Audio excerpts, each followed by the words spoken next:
په ایمرجنګ ایشیا کپ کې افغانستان هم سیمی فائنل ته کوالیفای شوی دی او پاکستان هم سیمی فائنل ته کوالیفای شوی دی. د دوړو لوبډلو سیمی فائنل میچ نه راځي خو پوسیبل ده چې فائنل میچ د پاکستان او د افغانستان راشي جی. ځکه پاکستان چې کوم سیمی فائنل دی هغه سریلانکا سره دی خو د افغانستان سیمی فائنل انډیا لوبډلې سره دی. د دواړو به یو ګرم سیمی فائنل میچ کیږي. د سریلانکا هم په دې ایمرجنګ ایشیا کپ کې ښه پرفارمنس دی.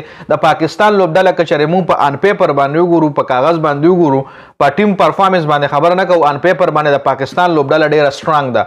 ډېر ښه بالنګ لاین اپ دی ورسره ډېر ښه بیټنګ دی ورسره خو کرکټ چې کوم دی بای لک بای چانس گیم دی دا نه چې بس پاکستان هم فائنل ته کوالیفای کیږي او فائنل به ګټي.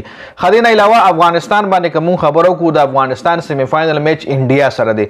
د افغانستان په ټیم کې هم ښه کھلاړیان دي د انډیا په ټیم کې هم ښه کھلاړیان دي. یو ګرم میچ هغه هم موږ له کتلو له ملاوېدی شي خو که چېرې دغه میچ چې کوم دی د افغانستان لوبډلې په خپل ذهن باندې سور نو کو خبرې مطلب مې دا دی چې منټلی که چېرې ته سټرانګ یې منټلی که ته وایې چې دا میچ په زه ګټم ځکه د افغانستان او د انډیا چې کله میچ شوی دی د فرست ټیمانو دا خو ایمرجنګ دویم ټیم دی افغان ابدالیان دي چې کله د افغانستان او د انډیا صحیح میچ وي انټرنیشنل کم چې د راشد دی ټیم دی د نبی دی ټیم دی نو هغه اکثر منټلی چې کوم وي هغه مطلب داسې گیم کوي چې بس وایي دا میچ مونږ بایللی دی چونکې جذبې سره چې گیم وکړي نو هماغه افغانستان ټیم انډیا له هم شکست ورکولی شي.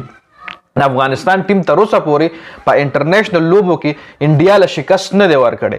زه د فرست ټیم خبره کوم د نبی دی د ټیم خبره کوم د راشد خان دی د ټیم خبره کوم او نور ټیماو له شکست ورکړی. استرالیا ته شکست ورکړی دی زما خیال انګلینډ له هم شکست نه دی ورکړی. نیوزیلینډ له شکست ورکړی پاکستان ته ورکړی سریلانکا له ورکړی بنگلادیش له ورکړی خو د انډیا لوبډله دا افغانستان له تر اوسه پورې پاتې ده. ځکه د افغانستان او د انډیا چې کله میچ شوی دی نو هغې کې د افغانستان چې کوم کھلاړیان وي نو هغه منټلی وایي چې بس دا میچ مونږ بایلو. ځکه ویرات کوهلي په ذهن باندې دغه کړي روهت شرما بیا بالرانو کې بومرا نو وایي چې بس دا میچ که چېرې جذبې سره گیم وکړي د افغان ابدالیان نو د انډیا ابھیشیک شرما ټیم له هم شکست ورکولی شي کم چې د ایمرجنګ ایشیا کپ د انډیا کپتان دی جی.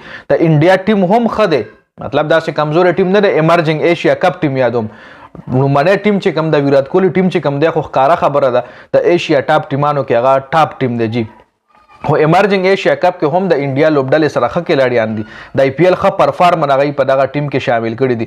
نو د افغانستان او د انډیا سیمی فائنل میچ دی او د پاکستان او د سریلانکا سیمی فائنل میچ دی. که چېرې افغانستان انډیا له شکست ورکو فائنل ته به کوالیفای شي او که دلته پاکستان سریلانکا له شکست ورکو نو فائنل ته به کوالیفای شي. نو فائنل میچ د افغانستان او د پاکستان راتلی شي د ایمرجنګ ایشیا کپ. تیر شوی چې کوم ایمرجنګ ایشیا کپ 2023 هغه پاکستان ګټلی و چې فائنل میچ انډیا سره راغلی و. هغه فائنل میچ چې کوم ون سایډډ میچ چې د هغې کپتان هم محمد حارث او د انډیا لوبډلې په هغه فائنل کې شکست ورکړی. نو د افغانستان او د پاکستان فائنل میچ که چېرې راغو نو مزه به وکړي. دواړه لوبډلې بیلنس لوبډلې دي او شایقین به هم انجوی کړي.